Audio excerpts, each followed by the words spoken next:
When I described him to CBS, I said he brings basketball athleticism with a brawler's mentality. He is an absolute animal. An absolute animal. I have watched Michigan football for a long time. I have not seen a guy like this. Not coming out of high school. Andrew Babalola. Yes, Young sir. Thank you. fella, Yes, sir. how are you doing? Doing great. How are you? Doing great. Congratulations on officially becoming a Wolverine. Thank you. It's a blessing. Hey, man. So let's rewind the tape. Before we talk about you becoming a Wolverine, let's talk about you making the transition from basketball to football. Because one of the things that you wonder about when a guy goes from the hardwood to the gridiron, you wonder, are they gonna be physical? Can they be nasty? Can they play with an edge? And man, you came to the football field and were an animal. And I'm trying to figure out where that came from. Yeah. For me, when it comes to my basketball background, it wasn't just playing like rec or anything like that. I was a avid AAU player, and so I was playing again all over the country against guys who are, 5 stars in basketball now. Some even in college, and so it definitely came from me just being really competitive in basketball, and then as well, my background. Both my parents from Africa, my dad's from Ghana, my mom's from Nigeria, and so kind of just bringing that African mentality as well. I'd say those two things combined, they translate over to the turf. Yeah, so I watch you and you can see the athleticism is there. It's just and that basketball, like you can see it, but you finish guys. Like and it's not just playing to the whistle, Andrew. There's like a there's like a nastiness to it. And I hear you talk and I don't hear nastiness, but I see nastiness on the football field, man. And I wonder, is there a switch that you flip? Like, is there an anger that comes out? Like, is there something in there that just comes out when you put on a helmet? Yes, sir, 100%. My offensive line coach in high school, Kurt Alderman, he described it perfectly. He said, offensive linemen, nicest people in the world off the field, but once you get on that field, I mean, you're an SOB. That's literally what he says. And so, it's just really, making let's just say, hey, you're going to be the best person in the world, kindest, open the door, that type of guy off the field. But once you get on the field, it's nasty. It's time to go. Yeah, I remember going to see several guys across the country, thinking that, man, you go and you wonder, are you going to see anyone as good as Big Dave over in the number one offensive lineman in the country, and I saw you say there's no difference. Like this is the best offensive lineman in the country. It's certainly the best offensive lineman I've seen Michigan recruit. And then you're getting recruited by all of these schools like Michigan. But Andrew, it's like, wait a minute, there's something different because your top schools are like Michigan and Stanford. There's like all these academic institutions.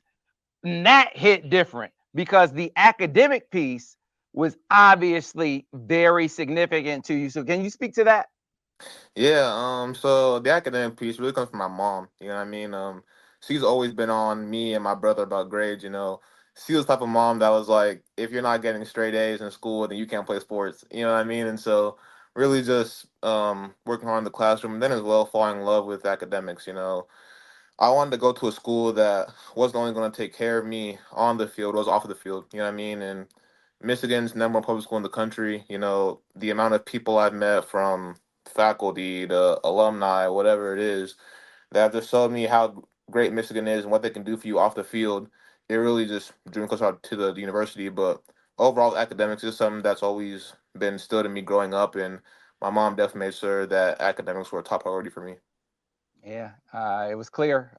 You can't look at your list and think that that's insincere. It was clearly the case.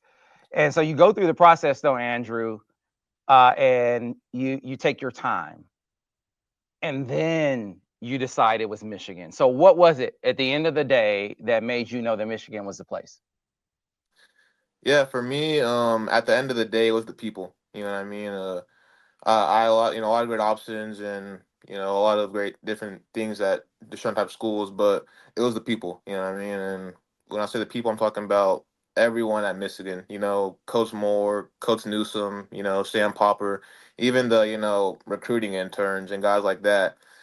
Michigan, it's a place filled with very special people. You know what I mean? And I just had the overwhelming sense that these people, they're going to take care of me. You know what I mean? Whether whatever it is, on the field, off the field, they're going to take care of me. And so at the end of the day, it came down to the people. That's why I chose Michigan. Yeah, I tell you what, it was. You talk about fireworks going off. Talked a lot about fireworks Yeah. over on my site, and you certainly kicked things off in a huge way. As far as Michigan's recruiting is concerned, and this offensive line, I think you represent what it's all about as far as temperament. I mean, athleticism and edge. You, Caden, Avery, you, excuse me, you guys are all cut from the same cloth. Soft spoken, really high level academic guys who play with an unbelievable edge. Have you noticed that about your line mates?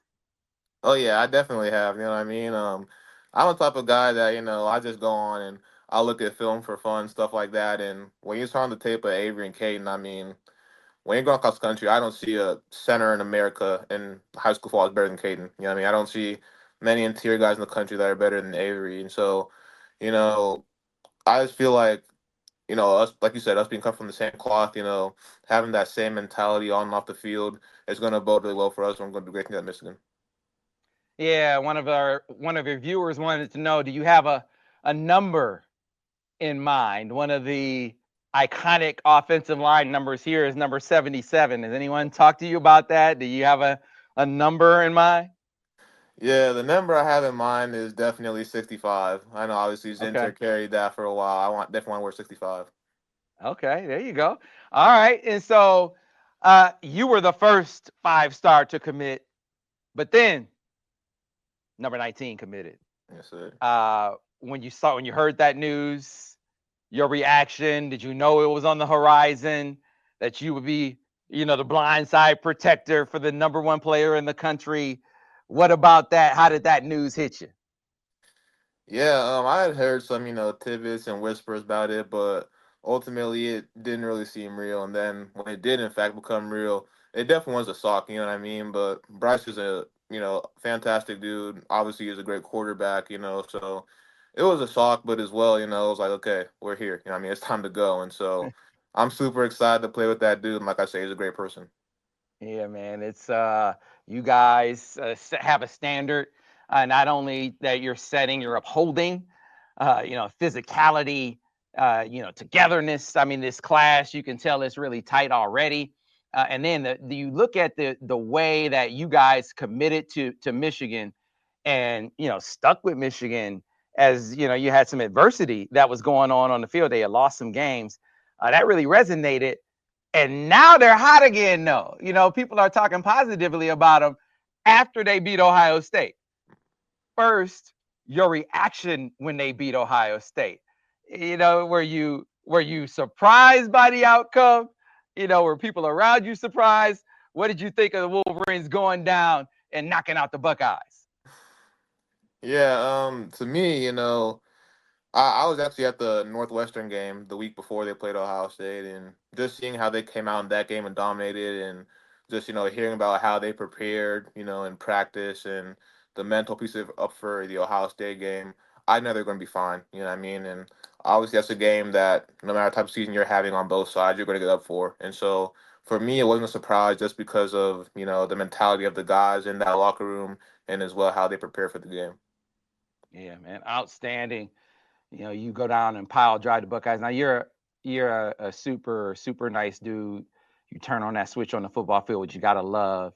So I'm tapping into that side of Andrew, man. Have you already kind of dug up, sort of found that hatred of the Buckeyes? Have you found that piece of you yet?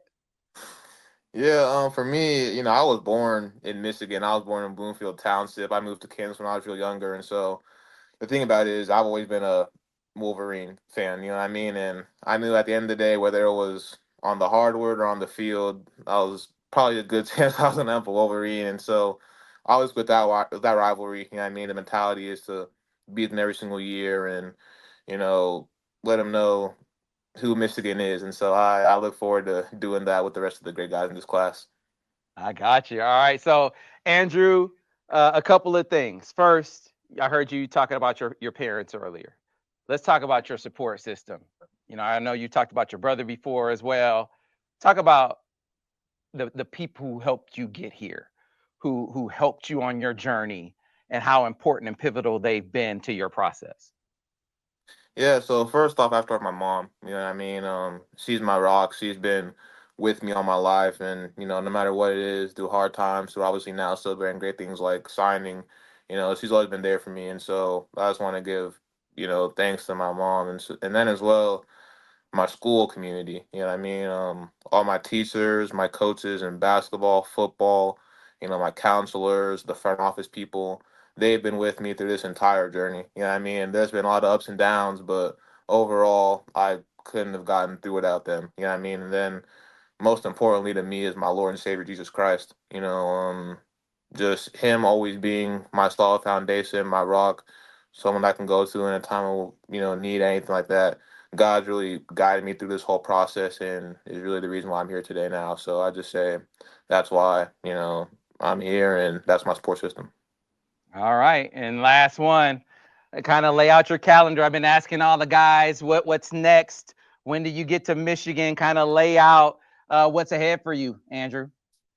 Yeah, so right now I plan on and going up to Michigan around December 20th to December 21st, and I'll be with the team for bowl practice prep, and yeah, I'm super excited to get up and start working with the guys. Yeah, man. So what are you weight wise up to now? Right now I'm right around 290. Yeah, Right around 290. yes sir. So I've been saying, man, if you can be, you know, 305, 310 next year, not to get ahead of myself, but I'm like, I mean, I don't see any reason why you couldn't be competing. I'm not saying you're gonna start, but I don't see any reason why you couldn't be competing for it as a freshman. Have they talked to you about that? Yeah, ultimately, the thing about Coach Moore and Coach Newsom and the rest of the staff is they don't make promises. You know what I mean? Mhm. At the end of the day, you're going to have to come and you have to work for whatever you get. You know what I mean? So, whatever it is, my freshman year, I'm ready to work and ultimately do what's best for the team because that's the mantra and the team of Michigan, the team, the team, the team. So, I'm just ready to come and do whatever best for the team. Well, Andrew, I needless to say, obviously, everyone is super excited. 14,000 people watching you live right now. That's it. As a matter of fact, super excited about you becoming a Wolverine. So, congratulations on that. Good luck and see you in a couple of weeks, man. Thanks a lot for your time. Yes, sir. Thank you for having me. All right. Thanks a lot. All Andrew right. Babalola, highest rated offensive line recruit in the history of the storied Michigan football program.